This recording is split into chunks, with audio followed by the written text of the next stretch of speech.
So, what else was in that beat-up box I finally got in this week? Come back to the titles, and I'll show you.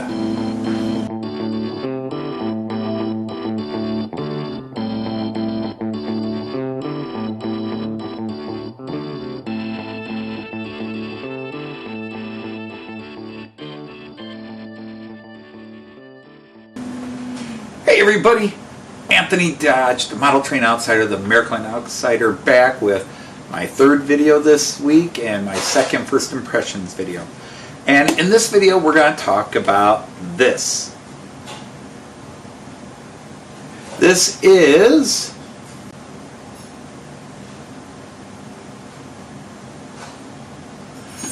my PIKO Expert level Class 111 modern Deutsche Bahn Verkehrsrot livery coloring. And I have wanted this for a while. It's been on my wish list, and the same opportunity that allowed me to buy that IC4 allowed me to pick this up as well. I got these for a lot less than they retail for. I'm very happy about it. And I've wanted a Class 111 since I rode on an IC pulled by one, or a regional. To be honest, I can't remember which one, but it was a Class 111 because I thought all the 111s had been pulled out of service, but there are a couple still going. There are a few still going. And we saw one in, I think it was Stuttgart last year, and we rode one in 2019. So they're still around. And then again, I think we may have ridden one in Freiburg. Yeah, one of our trips from Freiburg to somewhere, we rode a train pulled by a Class 111.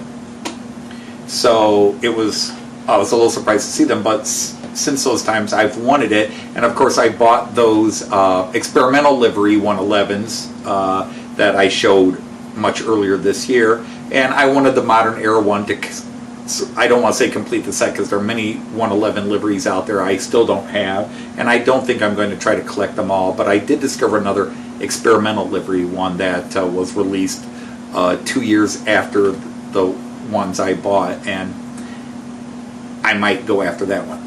Anyhow,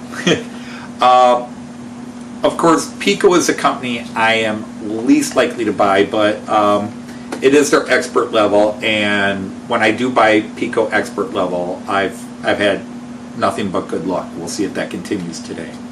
Because unlike the IC4, I have not run this in yet. I will do so right after I film this opening bit. But yeah, so I've got the 111, and it is an older model. I mean, not this itself, but the 111s are old timers. They've been around for at least 40 years, if not going on 45 years in service. I'm sure friends of this channel like Ifo Van Zoon, Raymond Legs, Jean Ricard probably know a much more detailed history, and maybe I should have looked it up before I came on. But when I look at it, it reminds me of like the Class 143 I have, which is an older model, which I believe actually is based on an East German locomotive. And also there's a lot of similarity with this in the Class 182.1 I have from PIKO, just the way the windows are set up and some of the body shape. But be that as it may, I'm very excited to have this. So enough of my babbling about it. Let's get out of the box, get it in the computer, and get it up on the track and let you look at it. All right? Okay, so here it is.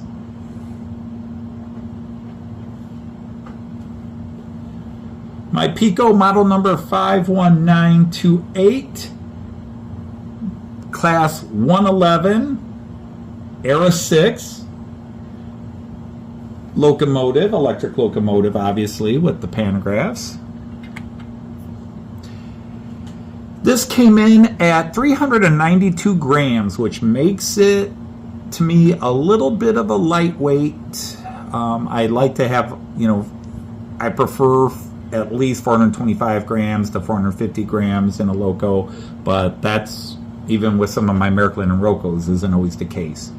But below 400 always makes me just a little nervous. But this is their expert level, which means it's going to have great detailing and lots of functions. In fact, it comes with 28 sound and light functions. Many of them have to work in dual mode. In other words, you have to have one function on for the other one to work. But it's got your standard running operation sounds. It doesn't operate the pantographs, but it gives you the pantograph operating sound. But as is typical with PIKO, especially with their expert class stuff, lots of great detailing. You can see here the windshield wipers are separately fitted, the handrails on the driver's door. There are no drivers in either cab. Clearly kind of plasticky on the interior here, although that does light up. But on top, as always, PIKO really does a nice job with the detailing on top in the pantograph areas. So just very sharp, and especially in PIKO's higher quality models, just very crisp lettering and detailing along the bottom and sides and the front. So overall, a very sharp model. Now I have loaded this in. I will say this. Now PIKO said that the decoder in here should be automatically read by the Central Station 3. It was not. It only took me 2 seconds to tell my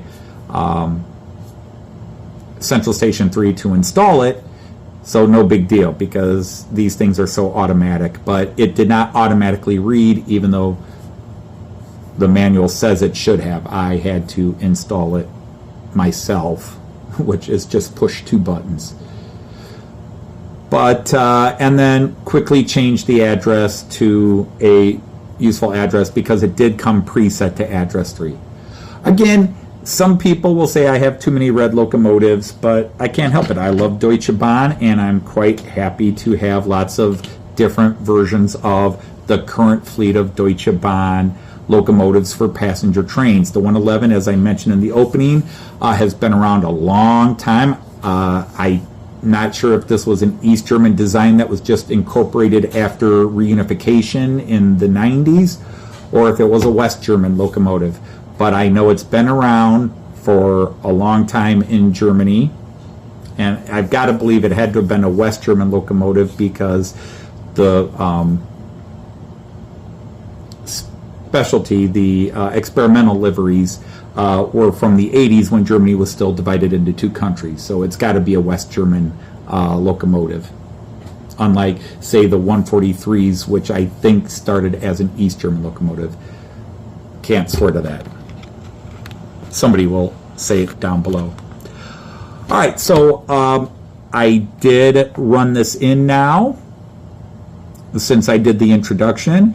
It ran in smoothly, a little bit slowly, but smoothly and very quietly, without the motor sounds on, the sound functions on. It was a very nice runner, but it seemed to be running slow. Now, these locomotives aren't necessarily very fast, although they are occasionally used in some short range, higher speed traffic.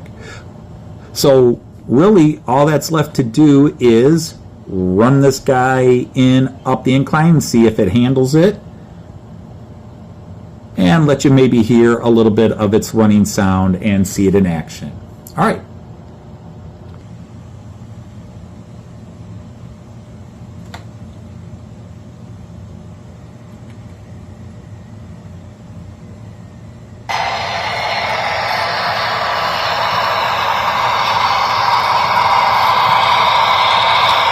I'm going to run it at half speed this first lap. Its high-end speed is listed at 120, so we'll do it at 60 first time through. But as you can see on the flats, a very smooth runner.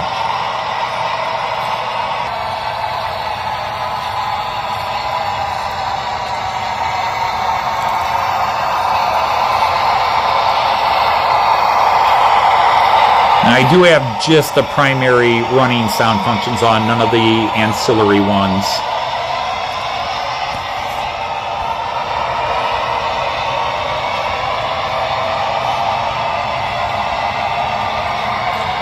or to my undeveloped side of my layout.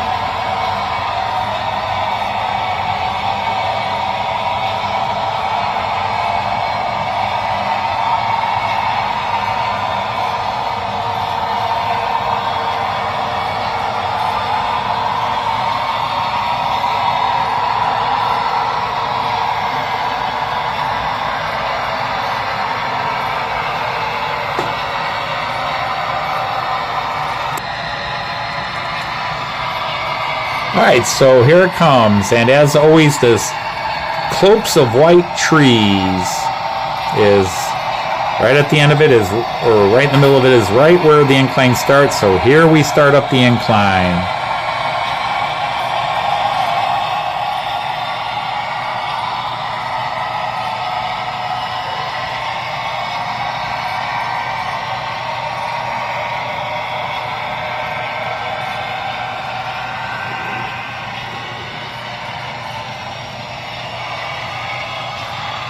I would say that was nice and smooth.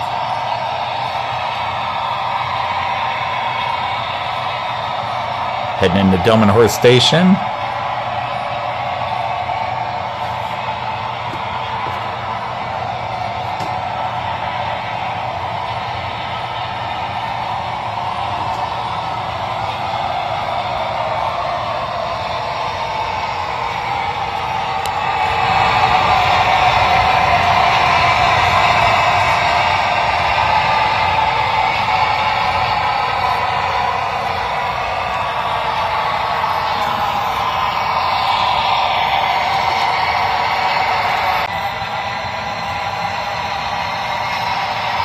Now we're going to try him at 90, and you can see he's got a little more pep in his step there at 90 kilometers an hour.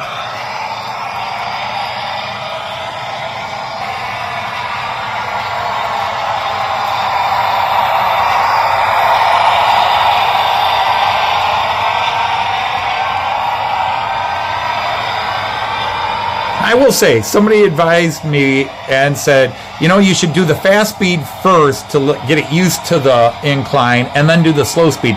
The problem is I used to do that, and then I found that the slow speed made me think it was struggling. So I do the slow speed first to see if it handles it, and then I speed it up and I gauge a difference. So here it comes on round 2, going up the incline, but at a faster speed.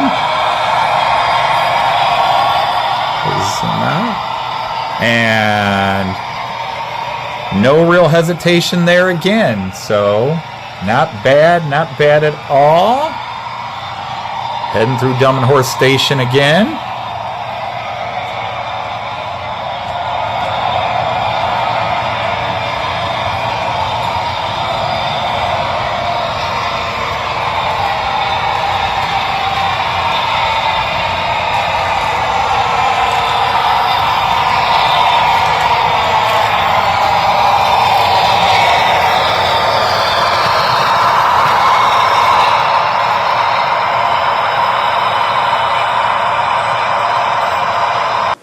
Okay, so what are my first impressions of it? Very satisfied. Very satisfied. It ran smoothly, and it handled the incline.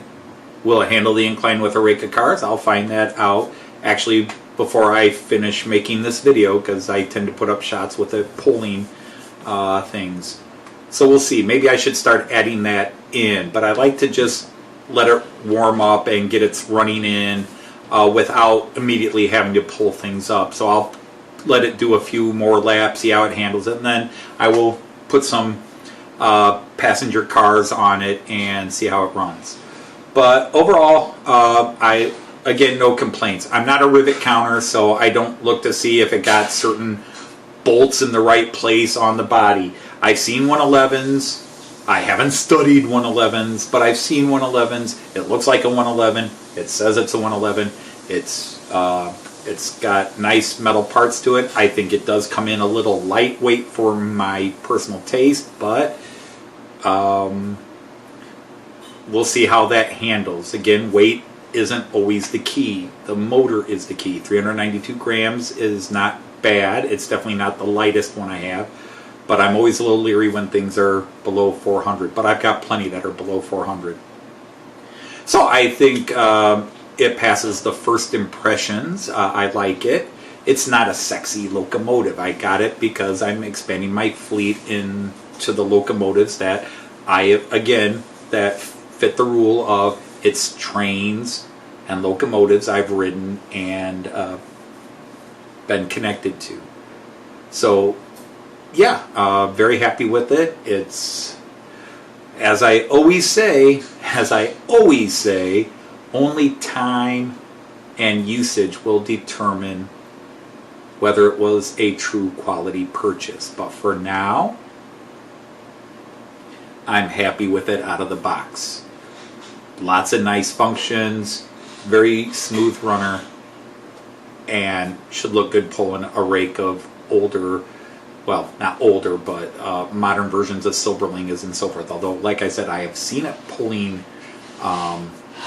ICs, the intercities, the express trains. So if I don't run it prototypical,